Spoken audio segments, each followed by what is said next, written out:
OMG is OVER. The Candelita era with the New York Mets is now over. And boy, is it sad to see. It's sad to hear. Jose Iglesias has signed with the San Diego Padres. Yuck. Good for him. Jose Iglesias going from the greatest city in the world to maybe the second greatest city in the world in Pleasantville in San Diego, going from the cold of New York, but a great city and a million things to do, to a beautiful city, amazing weather, beautiful women, great food. And congrats to Jose Iglesias. This is Mets Daily, and I'm your host, Jake Brown, at Jake Brown Radio on all social media. You can follow Mets Daily on X, at Mets Daily Show. You can follow me at Jake Brown Radio. Smash that thumbs up, please, on the channel. We appreciate your support. Give us that thumbs up below. Comment below. What do you think? Candelita, goodbye, sweet prince. He's going to the West Coast. Let us know in the comments what you think. And you know, good for him, but I will say this. I'm a little pissed off about it.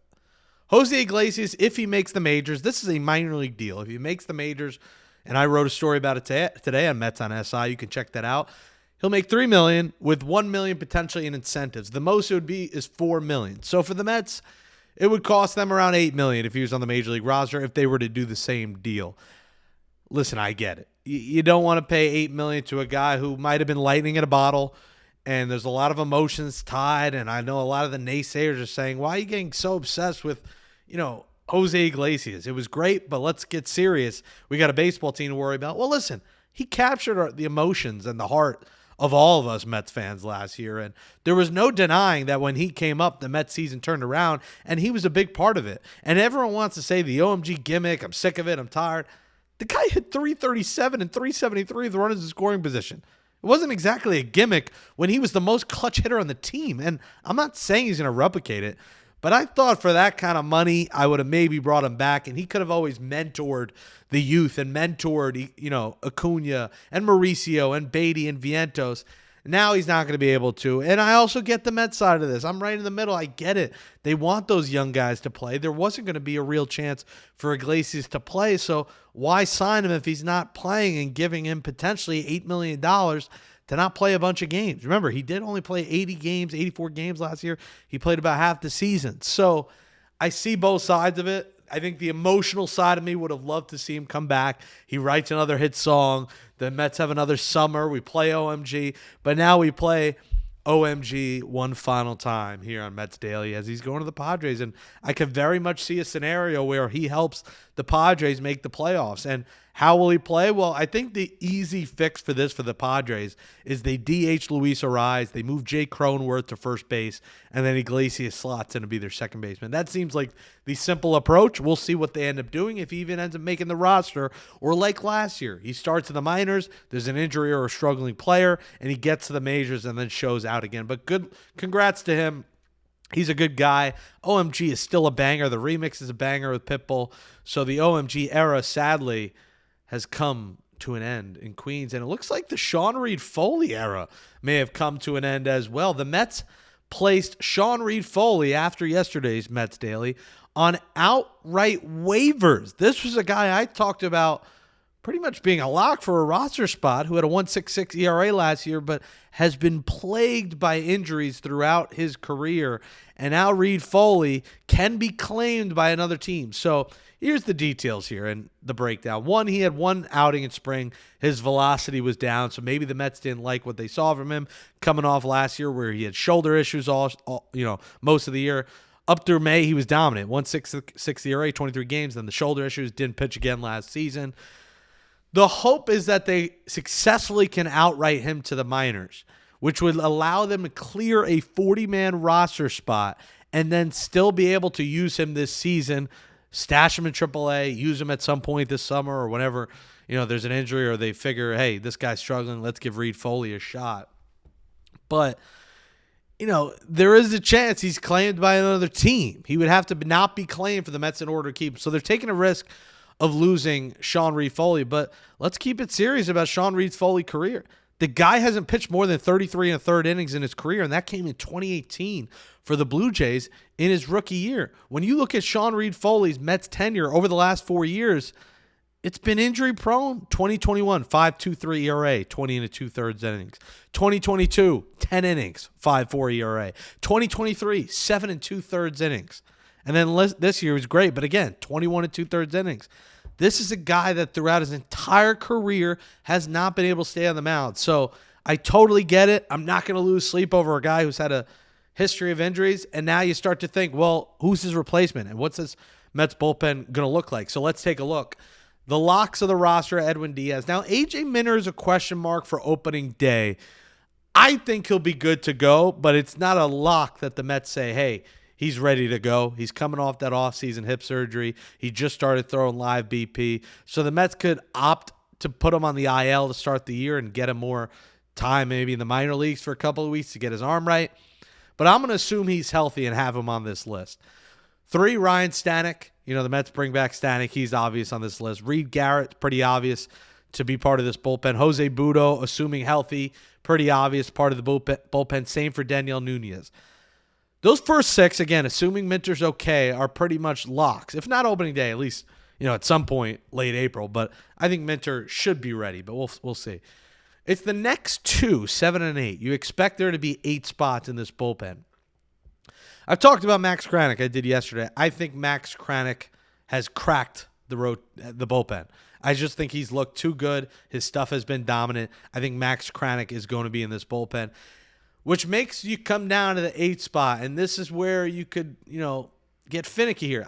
I put Danny Young in the last spot. I think Danny Young proved himself last year. He had some good moments for this team. I have him there. But I think there is an argument to be made for Huascar Brazoban, who the Mets traded for from the Marlins, and for Genesis Cabrera. For Brazoban, he was great with the Marlins last year. He's a proven reliever. He's got nasty stuff. You know, he's an argument. The argument for Cabrera is, hey, if Minter's not ready, he's on the IL. I think that makes Cabrera more of a lock to make this team.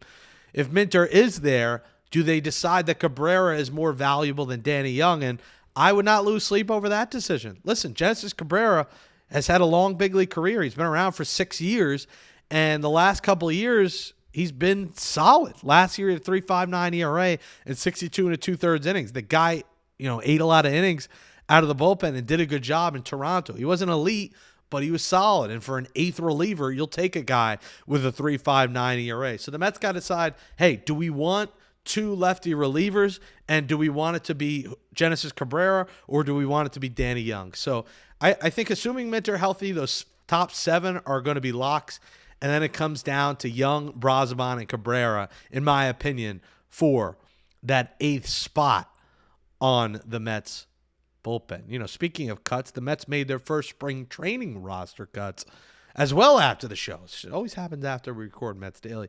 Sending 13 to minor league camp. Remember, this is not the biggest deal. This was going to happen either this week or next week. It brings them down from 70 to 57 players. So let's take a look. Brandon Sproat, as you see on the right, the 70s porn stash on the right side of the screen. You know, Sproat's going to get his shot at some point this year. They sent him down. He's the name of note. Blade Tidwell, I missed the B in there. You know, sorry about that. We'll call him Lade Tidwell. You know, he's not there. He's going down. Dom Hamill. Those are the 3 starters. Drew Gilbert, another intriguing name that was sent to minors camp. Ryan Clifford, Jet Williams. Those are the hitters. Albert Alzolay will not, you know, he'll miss most of the season with Tommy John.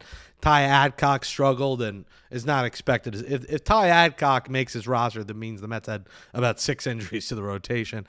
Oliver Ortega, a depth piece. Rafael Ortega, an outfield depth piece. I don't think we're going to see him this year. Alex Ramirez. Kevin Parada, who has fallen off Joe DeMayo of SNY's top prospect rankings. And then Luke Ritter, who is a name a lot of people don't talk about, who had a lot of power in AAA Syracuse. So those are the guys who made the cuts. I think Sproat, Tidwell, Hamill, and maybe Gilbert are 4 of the names you might see with the Mets at some point this year. I still think Clifford's a year away. Jet might be a year away. And those other names I don't think we see on this Mets roster. Mets House is coming on Friday, by the way. It is a new pop-up store in Union Square. I'm excited for this. I think I'm going to go and try to do the show from there, or at least get content from there. It's located in Union Square in Manhattan, and it's going to be a multi-purpose space to give the Mets exclusive opportunity to engage with the fans. There'll be themed activities, exclusive merchandise, ongoing surprise experiences, giveaways, special gifts with a purchase. There'll be some Mets greats there. A couple of special guests are going to be there. I believe Todd Zeal and Doc Gooden are slated to be there Friday. There'll be a chance at deals for regular season tickets, which will include no fees. So I'm excited about this. I think it's cool. Remember, Mets Clubhouse was like a staple in Manhattan by Grand Central. I think it's cool the Mets are doing this. I don't know if it's going to be open all year, if it's short term, but Mets House opens 11 a.m. on Friday. I'm going to be there at some point, so if you're there Friday and you see me, let me know that you watch Mets Daily. We appreciate it. I'll probably get there sometime in the early afternoon, but excited to see Mets House. The store hours are 11 a.m. to 6 p.m. Sunday, Tuesday, Thursday. Sunday, Tuesday, Wednesday, Thursday, Friday, 11 a.m. to 7 p.m., and Saturday, 11 a.m. to 8 p.m. And the first 50 fans in the store on Friday, Saturday, Sunday will receive a voucher for 2 tickets to a home game. So a lot of cool things going to be there, and a live recording of the Mets pod as well. So lots of things happening at Mets House. I want to close this edition of Mets Daily with one of the comments, from loyal viewer Jonathan Shanacoop, who, I like to do Freestyle Friday and say Hakuna Matata. He read a little poem, so I'll close out this. Again, subscribe to Mets Daily, smash that thumbs up, comment below. What do you think of the roster cuts? Reid-Foley. What do you think of Iglesias going to San Diego? Let us know. At Mets Daily Show on X. I'm at Jake Brown Radio. We'll close it out with Jonathan's little poem. So shout out to you, Jonathan. Good job. Is David Stearns the shrewdest GM alive? Making moves in the dark, always thinking 5 strides. Stearns in the war room, phone on vibrate. Royals want to talk, trying to buy Marte. They need a vet, trying to make one last run. But Stearns playing chess, never moving just for fun. Harvey on the table? Zerpa in the mix? Nah, Stearns said pay up. Hit him with the switch. Marte got miles. Knees feeling sore. But he still got that hustle. He could bring a little more. We'll see you tomorrow on Mets Daily with our special guest, one of the Mets prospects, joining Mets Daily tomorrow on a Thursday, March 6th. But that's it for today, March 5th, the hump day. Happy hump day, everyone. Let's go Mets. Thanks for watching Mets Daily.